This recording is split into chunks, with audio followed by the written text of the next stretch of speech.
जय हिंद, वंदे मातरम। स्वागत है आप सभी का आपके अपने YouTube चैनल ज्ञान गुरुजी क्लासेस में। आज के क्लास में दोस्तों हम हिंदी साहित्य से संबंधित महत्वपूर्ण प्रश्नों के बारे में चर्चा करेंगे। ये सभी प्रश्न हर तरह की प्रतियोगी परीक्षा के लिए इम्पोर्टेंट है। तो दोस्तों अगर आप चैनल पर पहली बार हैं तो सर्वप्रथम चैनल को सब्सक्राइब कर बेल आइकन को प्रेस कर ले ताकि आने वाली नई वीडियो का नोटिफिकेशन आपके पास सबसे पहले पहुँचे। तो चलिए दोस्तों क्लास को स्टार्ट करते हैं। और आज का पहला प्रश्न है, अभिज्ञान शकुंतलम का हिंदी अनुवाद किसने किया। आपको बताना है दोस्तों कि अभिज्ञान शकुंतलम का हिंदी अनुवाद किसने किया है। आपका करेक्ट आंसर होगा डी, राजा लक्ष्मण सिंह। राजा लक्ष्मण सिंह ने अभिज्ञान शकुंतलम का हिंदी अनुवाद किया था। दोस्तों यहाँ पर एक और प्रश्न एग्जाम में पूछा जा सकता है कि अभिज्ञान शकुंतलम किसकी रचना है। तो अभिज्ञान शकुंतलम कालिदास की रचना है। अभिज्ञान शकुंतलम कालिदास की रचना है। अगला प्रश्न है, हिंदी गद्य का जन्मदाता किसको माना जाता है। दोस्तों आपको बताना है कि हिंदी गद्य का जन्मदाता किसको माना जाता है। करेक्ट आंसर होगा सी, भारतेंदु हरिश्चंद्र। भारतेंदु हरिश्चंद्र को हिंदी गद्य का जन्मदाता माना जाता है। भारतेंदु हरिश्चंद्र को हिंदी गद्य का जन्मदाता माना जाता है। अगला प्रश्न है, भारतेंदु को साहित्य सृजन की प्रेरणा कहाँ से मिली। करेक्ट आंसर होगा बी, बंगला साहित्य से। भारतेंदु को साहित्य सृजन की प्रेरणा बंगला साहित्य से मिली। भारतेंदु को साहित्य सृजन की प्रेरणा कहाँ से मिली दोस्तों, तो बंगला साहित्य से मिली। अगला प्रश्न है, महाभोज रचना में किस समस्या को उजागर किया गया है। महाभोज रचना में किस समस्या को उजागर किया गया है। राइट आंसर होगा सी, राजनीतिक समस्या को। महाभोज रचना में राजनीतिक समस्या को उजागर किया गया है। दोस्तों महाभोज रचना किसकी है, तो महाभोज रचना मन्नू भंडारी की है। महाभोज रचना मन्नू भंडारी की है। और इनका एक और महत्वपूर्ण उपन्यास है आपका बंटी, याद रखें आपका बंटी। अगला प्रश्न है, सूरदास के गुरु कौन थे। आपका करेक्ट आंसर होगा डी, बल्बाचार्य। बल्बाचार्य सूरदास के गुरु थे। अगला प्रश्न है, गागर में सागर भरने का कार्य किस कवि ने किया है। आपका करेक्ट आंसर होगा ए, बिहारी। बिहारी ने गागर में सागर भरने का कार्य किया है। और इनकी एक मात्र कृति है जिसका नाम क्या है दोस्तों, बिहारी सतसई। याद रखिए इनकी एक मात्र कृति है जिसका नाम है बिहारी सतसई। अगला प्रश्न है, आधुनिक गद्य साहित्य की परंपरा का प्रवर्तन किस विधा के माध्यम से हुआ।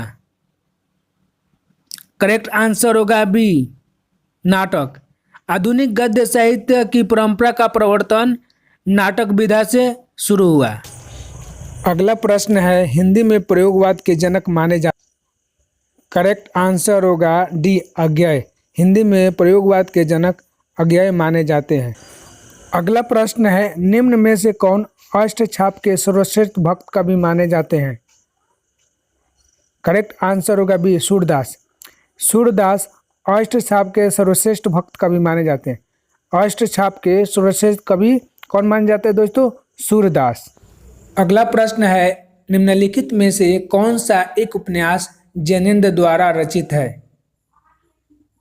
आपका करेक्ट आंसर होगा बी, परख। परख उपन्यास जैनेन्द्र द्वारा रचित है। निम्नलिखित में कौन सा एक व्यंग्य लेखक है। आपका करेक्ट आंसर होगा डी, हरिशंकर परसाई। हरिशंकर परसाई एक व्यंग्य लेखक है। अगला प्रश्न है, रामचरितमानस में कितने कांड है।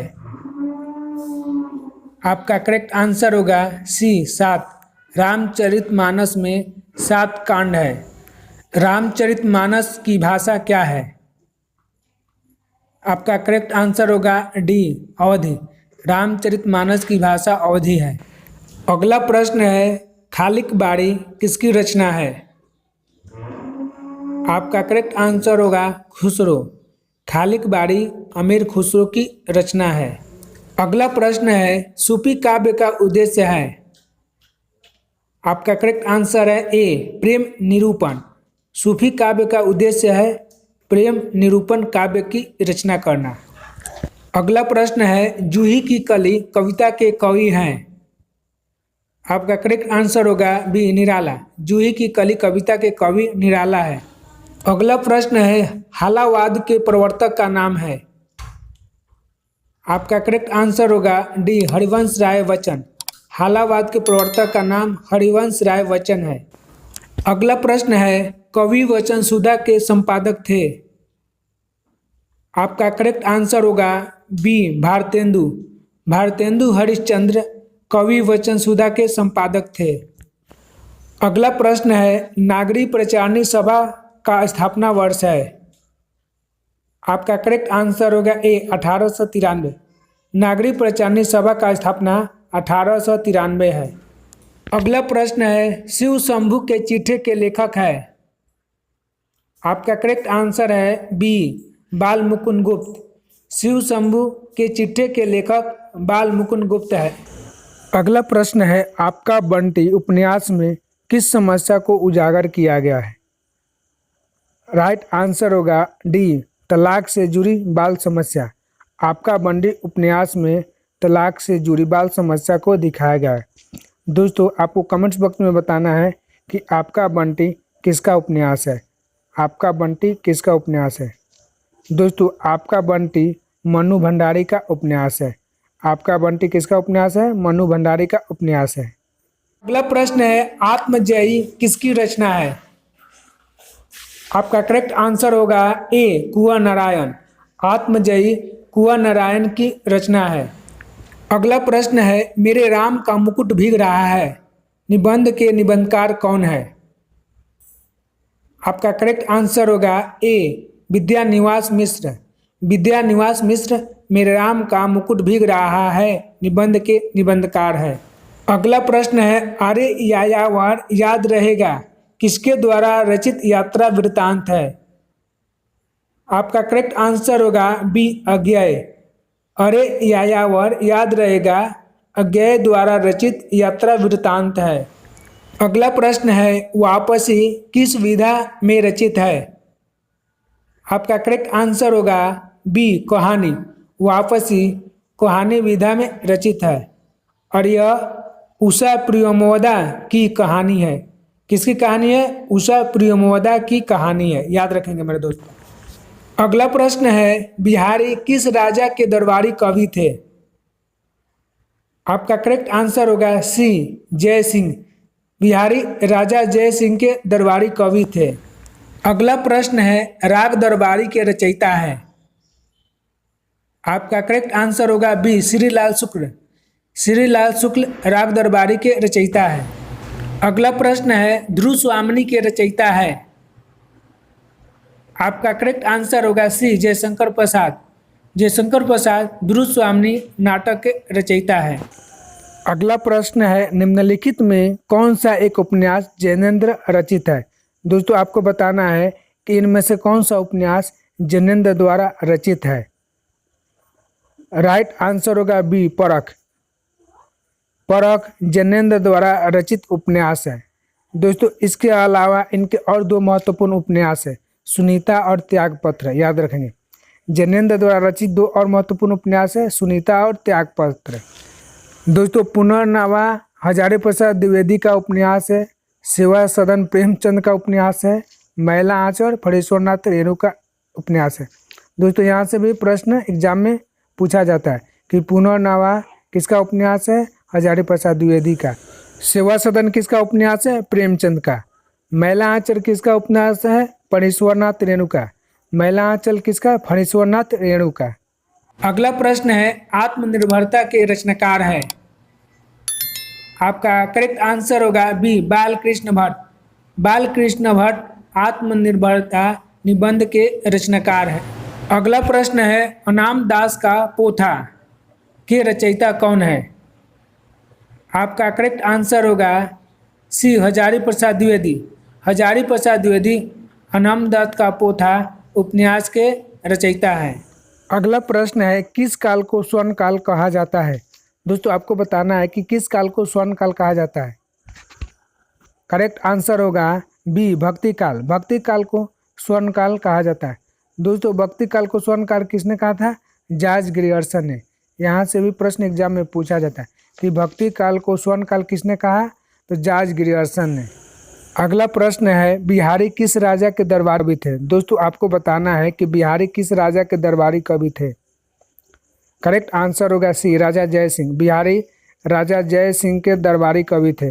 दोस्तों इनकी एक महत्वपूर्ण कृति है जिसका नाम क्या है, बिहारी सतसई, जिसमें इन्होंने 713 दोहे लिखे हैं। बिहारी सतसई इनकी प्रमुख कृति है जिसमें इन्होंने 713 दोहे लिखे हैं। अगला प्रश्न है, साखी के रचयिता है। आपका करेक्ट आंसर होगा सी, कबीरदास। कबीरदास साखी के रचयिता है। अगला प्रश्न है, कफन कहानी के रचनाकार हैं। आपको बताना है दोस्तों कि इनमें से कौन कफन कहानी के रचनाकार है।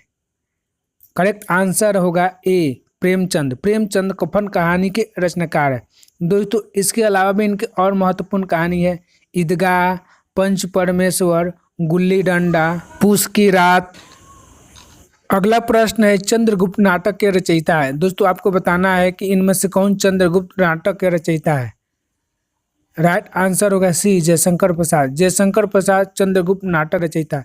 इसके अलावा इनके दो और महत्वपूर्ण नाटक है दोस्तों, ध्रुव स्वामिनी और स्कंदगुप्त। याद रखें, ध्रुव स्वामिनी और स्कंदगुप्त इनके महत्वपूर्ण नाटक है। अगला प्रश्न है, निम्नलिखित में से कौन छायावादी कवि है। आपका करेक्ट आंसर होगा सी, सुमित्रा नंदन पंत। सुमित्रा नंदन पंत छायावादी कवि है। अगला प्रश्न है, चांद का मुंह टेढ़ा है के रचयिता कौन है। आपका करेक्ट आंसर होगा सी, गजानन माधव मुक्तिबोध। गजानन माधव मुक्तिबोध चांद का मुंह टेढ़ा है काव्य के रचयिता है। अगला प्रश्न है, आषाढ़ का एक दिन के रचयिता है। आपका करेक्ट आंसर होगा सी, मोहन राकेश। मोहन राकेश आषाढ़ का एक दिन नाटक के रचयिता है। अगला प्रश्न है, यामा के रचयिता है। आपका करेक्ट आंसर होगा सी, महादेवी वर्मा। महादेवी वर्मा यमा काव्य के रचयिता है। अगला प्रश्न है, संसद से सड़क तक के रचनाकार है। आपका करेक्ट आंसर होगा बी, धूमिल। धूमिल संसद से सड़क तक के रचनाकार है। अगला प्रश्न है, चीफ की दावत के रचनाकार है। आपका करेक्ट आंसर होगा सी, विश्व साहनी। विश्व साहनी चीफ की दावत कहानी के रचनाकार हैं। अगला प्रश्न है, रंगभूमि के रचनाकार है। आपका करेक्ट आंसर होगा सी, प्रेमचंद। प्रेमचंद रंगभूमि उपन्यास के रचनाकार हैं। अगला प्रश्न है, त्यागपत्र किसकी रचना है। आपका करेक्ट आंसर होगा बी, जैनेन्द्र कुमार। त्यागपत्र जैनेन्द्र कुमार का उपन्यास है। अगला प्रश्न है, विनय पत्रिका के रचयिता का नाम है। आपका करेक्ट आंसर होगा सी, तुलसीदास। तुलसीदास विनय पत्रिका के रचयिता है। अगला प्रश्न है, इनमें से कौन सी रचना केशव दास की नहीं है। आपका करेक्ट आंसर होगा सी, ललित ललाम। ललित ललाम केशव दास की रचना नहीं है। दोस्तों रामचंद्रिका, कवि प्रिया, रसिक प्रिया केशव दास की रचना है, लेकिन ललित ललाम केशव दास की रचना नहीं है। अगला प्रश्न है, निम्नलिखित रचनाकारों का सही अनुक्रम है।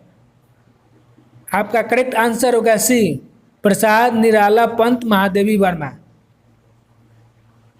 प्रसाद, निराला, पंत, महादेवी वर्मा। दोस्तों ये छायावाद के स्तंभ है। ये चारों कवि छायावाद के हैं और इन्हें छायावाद का स्तंभ कहा जाता है। अगला प्रश्न है, रासो शब्द की उत्पत्ति रसायन से किसने मानी है। आपका करेक्ट आंसर होगा सी, रामचंद्र शुक्ल। रामचंद्र शुक्ल रासो शब्द की उत्पत्ति रसायन से मानी है।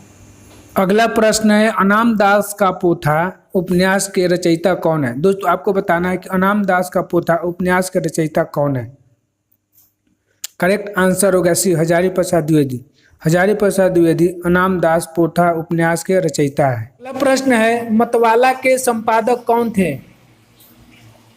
आपका करेक्ट आंसर होगा सी, निराला। निराला मतवाला के संपादक थे। अगला प्रश्न है, निम्नलिखित में से कौन सी कृति आत्मकथा है। आपका करेक्ट आंसर होगा सी, अर्धकथानक। अर्धकथानक आत्मकथा है।